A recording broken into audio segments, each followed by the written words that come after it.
करीब 2 लाख के ऊपर लोगों ने अपना घर छोड़ा। लेकिन वाइल्ड फायर होता क्यों है, लगता कैसे है और क्यों यूएस जैसे फर्स्ट वर्ल्ड कंट्री भी इस आग को बुझाने में अब तक असफल रहे। और टोटल डैमेज का हिसाब लगाया जाए तो वो कुछ 57 बिलियन यूएसडी होगा, जो कि अभी तक का सबसे एक्सपेंसिव वाइल्ड फायर रहा है। अब सवाल है कि ऐसा ही वाइल्ड फायर क्या इंडिया में भी होता है हर साल? अगर होता है तो हम इतने वाकिफ क्यों नहीं है? नमस्ते दोस्तों, मैं हूं देवोजीत और आप देख रहे हैं फैक्ट्स बाय स्नेहा देवोजीत।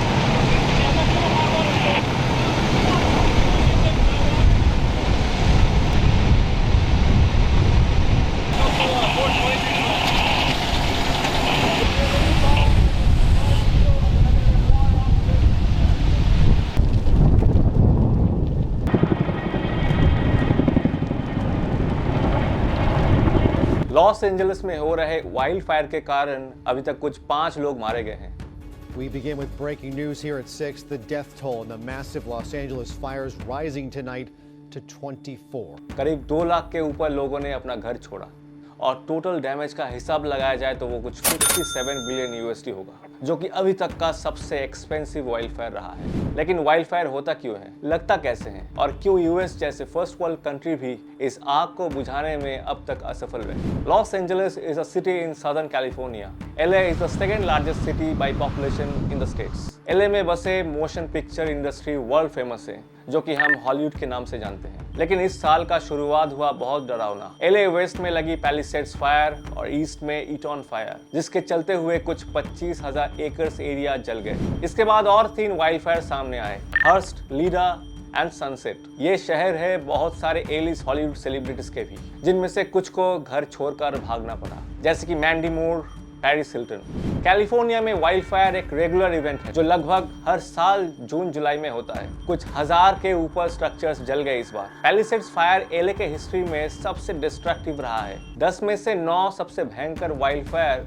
पिछले 10 साल में घटे। लेकिन ऐसा क्यों हो रहा है? ये साल LA के लिए काफी सूखा रहा है और ड्राउट लाइक सिनेरियो भी बना है। जिस मात्रा में बारिश होने से आप LA में बोल पाओगे कि ये लो फायर सीजन होगा, वैसा बारिश हुआ ही नहीं। एक्सपर्ट्स बोल रहे हैं कि क्लाइमेट चेंज और एक रीजन रहा होगा अनप्रेडिक्टेबल वाइल्ड फायर के पीछे। फॉर एग्जाम्पल, कैलिफोर्निया की साउथ ईस्ट डेजर्ट बेसिन में वाइल्ड फायर होने की चांसेस अब 61 दिन ज्यादा है compare to what it was in 1973। पिछले 2 डेकेड्स में कैलिफोर्निया ने बहुत बार ड्राउट लाइक सिनेरियो देखा है और उसके ठीक बाद ही लगभग कुछ सालों तक भयंकर बारिश हुई और फिर से ड्राउट लाइक सिनेरियो। और इससे तैयार होते हैं ड्राई वेजिटेशन, जो कि वाइल्ड फायर के लिए फ्यूल का काम करते हैं। वैसे ही वेजिटेशन अवेलेबल फॉर फायर, इसका प्रोबेबिलिटी 1980 में आज पूरा डबल हो चुका है। तो इसलिए कैलिफोर्निया का जो फायर सीजन है वो बढ़ते ही जा रहा है। दूसरी तरफ है compounding drought like conditions. Warmer और ड्रायर विंटर के बाद ही आती है बहुत गर्म और सूखा समर।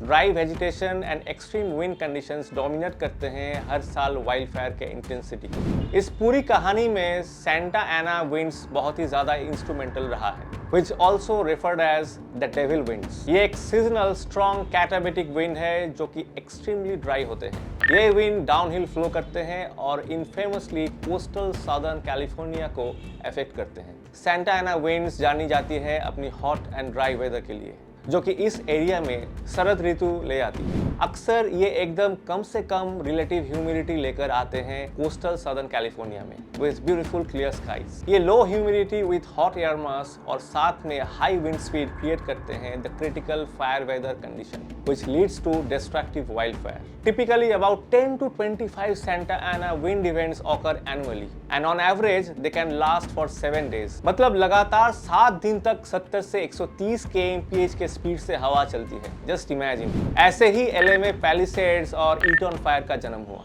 ये वाली इवेंट से पहले भी साइंटिस्ट्स ने होशियार किए कि above normal significant fire potential दिख रही है और ये नोटिस आया था 2 जनवरी को from national inter agency fire centre.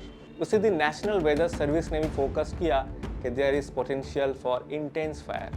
NWS ने घोषित कर दिया था कि this is a particularly dangerous situation, जिसके कारण एरिया के लाइव्स एंड प्रॉपर्टीज दोनों खतरे में हैं। According to a study by Nature Reviews Earth and Environment, climate change के कारण इस रीजन में टेम्परेचर और रेनफॉल में काफ़ी फ्लक्चुएशन आते हैं, जिसके रिजल्ट में काफ़ी ग्रासेस, श्रब्स और पेड़ पौधे का ग्रोथ हुआ और अगेन सब्सिक्वेंटली ये भी सूख गए फिर से ड्राउट के कारण, creating fuels for wild fire.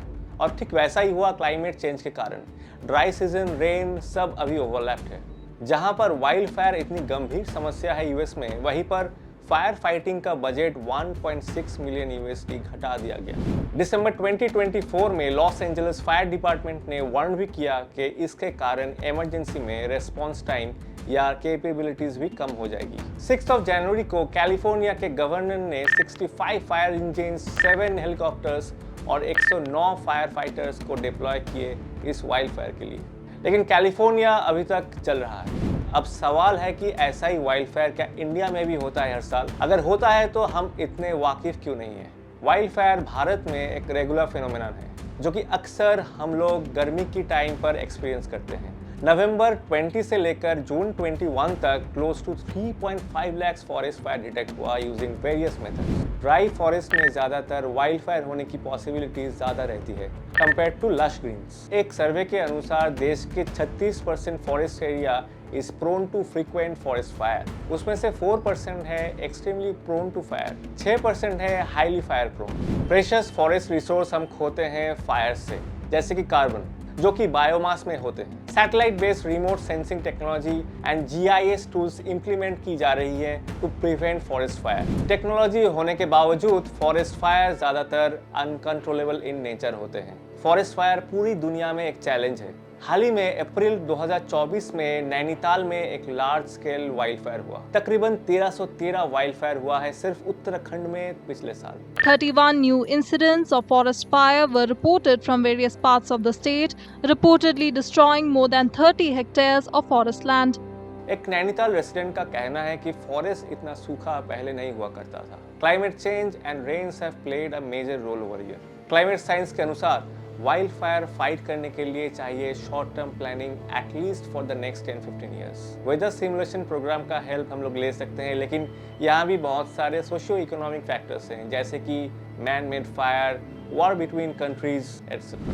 Remember, when it comes to a conflict between humans and animals or a forest, human interests take precedence. But we must not forget that we have entered the forest and it is our duty to look after it.